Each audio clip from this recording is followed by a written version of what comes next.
Maharashtra TV news, आवाज सर्वसामान्यांचा। त्या उन्हाळ्यामध्ये 19 मार्च रोजी साक्री तालुक्यामध्ये मोठ्या प्रमाणावर गारपीट झालेली होती। या गारपीटग्रस्त शेतकऱ्यांच्या पंचनाम्या संदर्भात त्यावेळेस तालुक्याच्या कर्तव्यदक्ष आमदार आदरणीय मंजुळाताई गावित, त्याचबरोबर तहसीलदार साहेब श्री सोनवणे साहेब आणि त्यांची सर्व यंत्रणा या नुकसानग्रस्त शेतकऱ्यांच्या बांधावर जाऊन पंचनामे करण्यासाठी पुढे होती। आणि मार्च महिन्यापासून झालेली ही गारपीट रब्बी हंगामाचा पूर्ण 100% नुकसान शेतकऱ्यांचं या गारपिटीमुळे झालेलं होतं।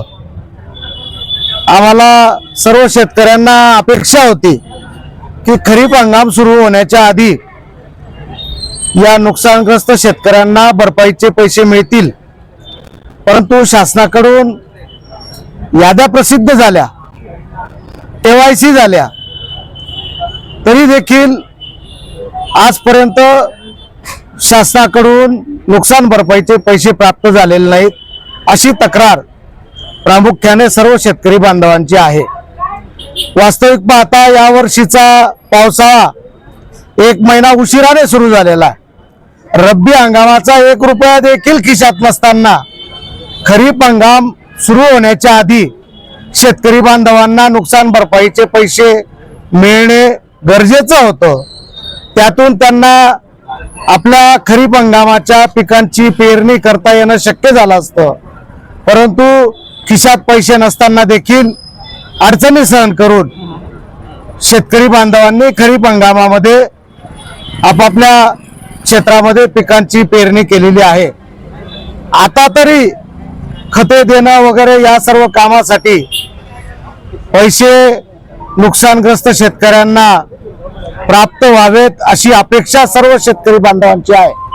आणि म्हणून आज शेतकरी बांधवांच्या वतीने राष्ट्रवादी काँग्रेस पक्ष, शरदचंद्र पवार पक्षाचे आम्ही पदाधिकारी, शिवसेना पक्षाचे पदाधिकारी आणि सर्व शेतकरी बांधव यांनी साक्रीचे तहसीलदार आदरणीय सोनवणे साहेब यांच्याकडे एक निवेदन सुपूर्द केलं आहे।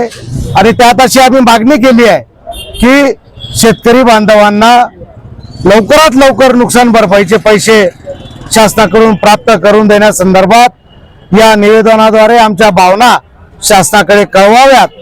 आणि श्री सोनवणे साहेबांनी आम्हाला आश्वासित केलाय की आम्ही शेतकरी बांधवांच्या भावना शासनाकडे लवकरात लवकर कळवून लवकरात लवकर नुकसानग्रस्त शेतकरी बांधवांना भरपाईचे पैसे मिळवून देण्याकरता प्रयत्न करू असं आश्वासित केलंय।